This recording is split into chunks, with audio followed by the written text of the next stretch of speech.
Hey guys, welcome back to my channel.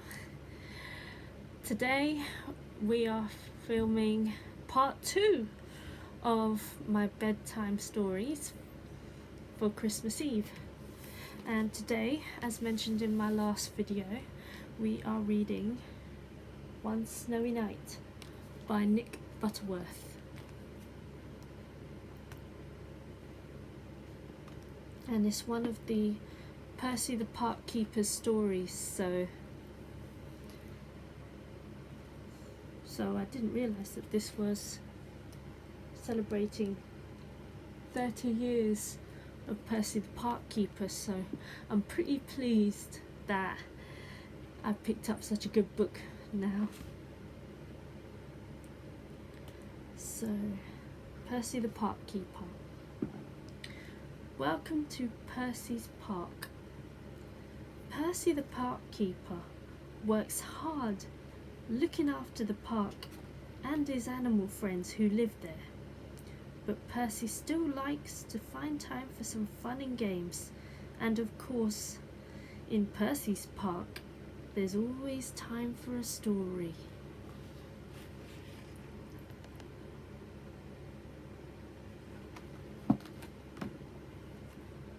One Snowy Night.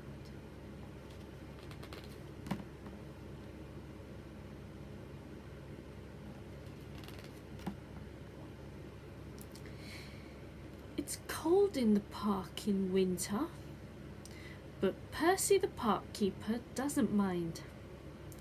He puts on his warm coat and his big scarf and wears 2 pairs of woolly socks inside his Wellington boots. Percy likes to be out in the fresh air.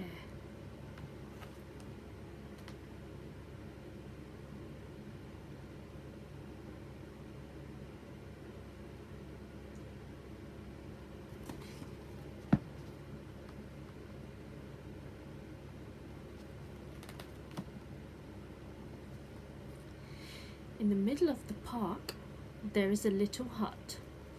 This is where Percy lives.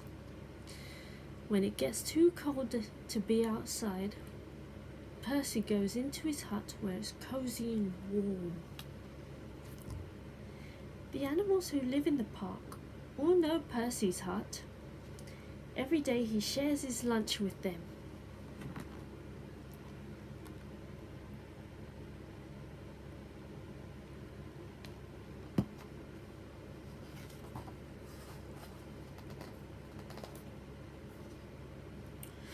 One winter's night, it was so cold, it began to snow.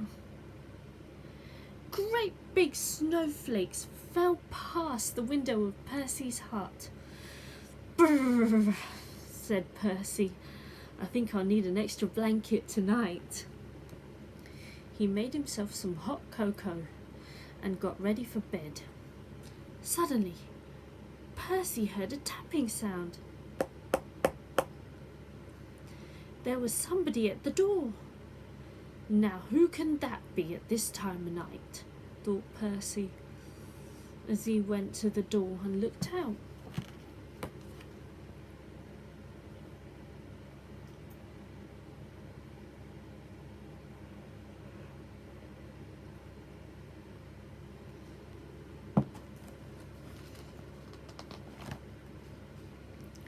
There, on the step, was a squirrel. It looked very cold and miserable. I can't get to sleep, Percy, said the squirrel. My bed is full of snow. Oh dear, said Percy. Never mind. I've got plenty of room for 2. The squirrel snuggled down next to Percy and soon began to feel warm. Knock, knock. It was the door again. Now who can that be? Thought Percy.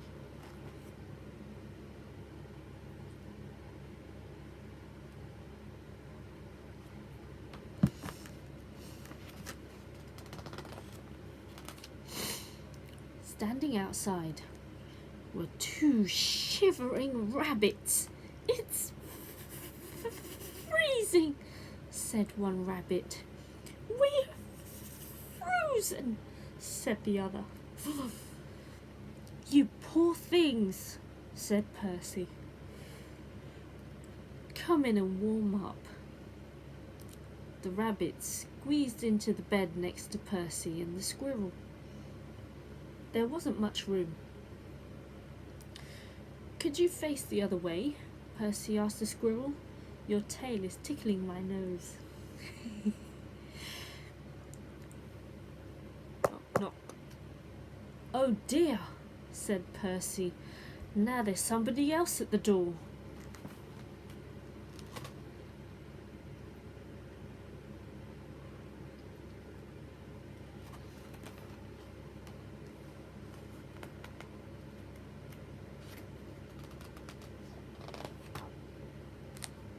It was a fox. He looked very cold and hungry. Can I come in too? He asked. Percy scratched his head and thought for a minute. Well, if you promise to behave, he said. I promise, said the fox, and he squeezed into the bed next to all the other animals. Bump. Oops! The squirrel fell out. Who did that? Asked the squirrel crossly.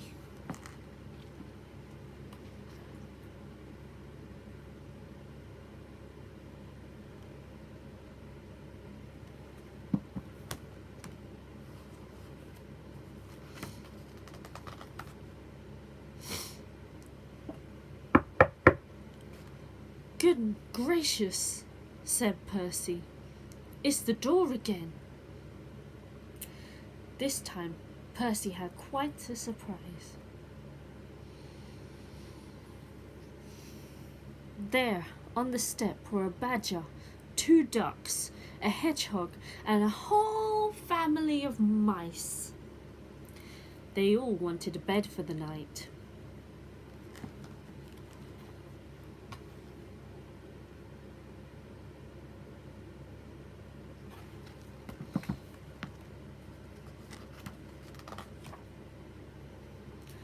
Poor old Percy, and poor old Percy's bed.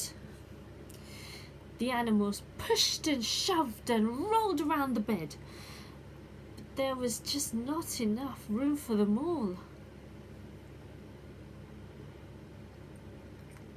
Some of the bed covers ended up in a big tight ball, and then bump. The covers rolled right off the bed, and everyone fell onto the floor. Oh dear, said Percy. This won't do at all. My bed is just too small.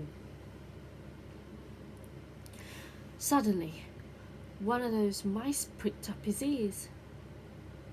What's that noise? He squeaked. Everyone listened hard. Now they could all hear it. There was a scratching, scraping sound. It seemed to be coming from under them. There was something moving under the floor, whispered Percy.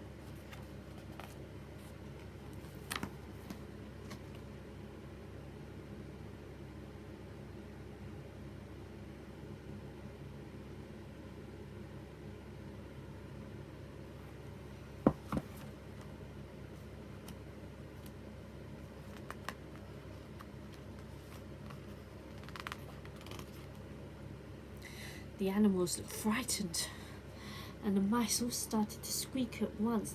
Oh dear! What can it be? It might be a monster with fierce claws and sharp teeth. The noise grew louder, and then one of the floorboards began to move.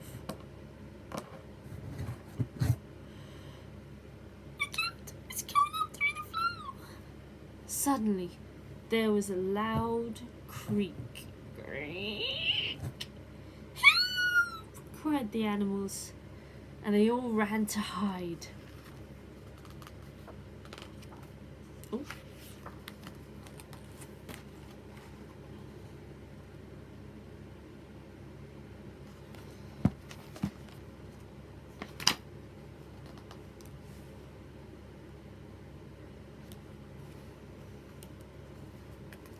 I can't remember if I showed you this page or not.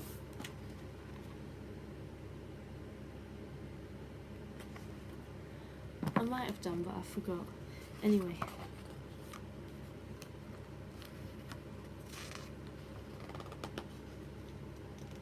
But Percy wasn't frightened.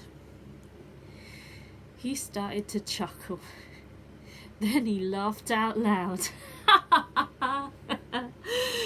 A small dark head was sticking up through the floorboards.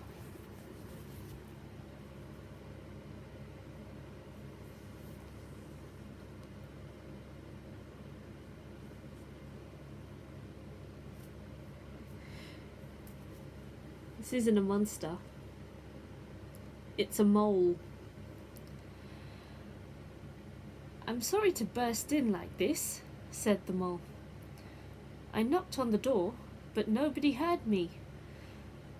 Percy helped the mole up through the hole in the floor and sat him on his hot water bottle to get warm and put the floorboard back. "It's all right, everyone," he called. "You can come out now."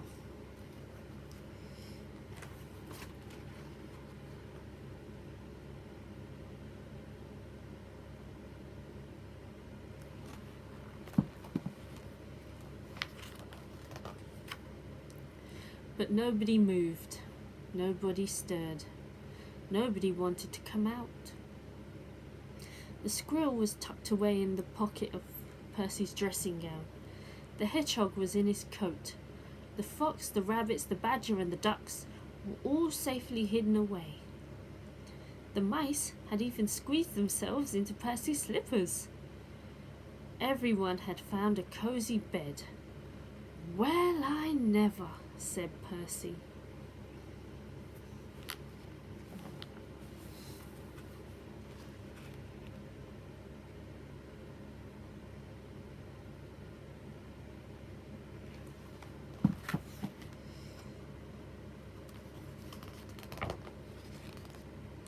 Percy yawned and snuggled down in his own bed once again.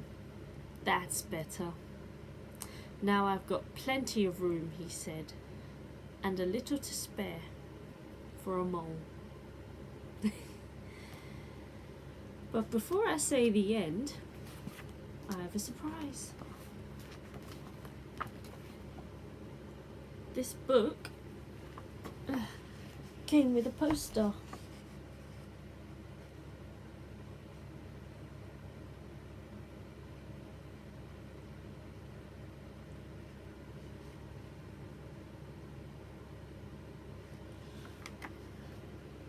Now, it says you can pull it out, but in all seriousness, I'm not.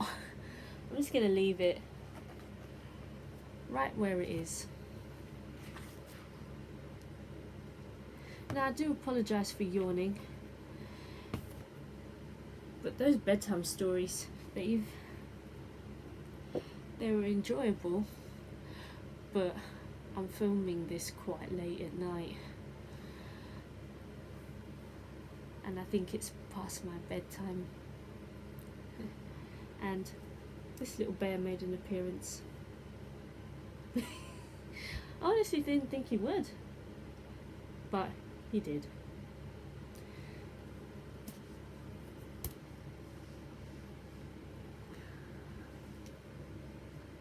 So it's goodbye from me and goodbye from him, Koki.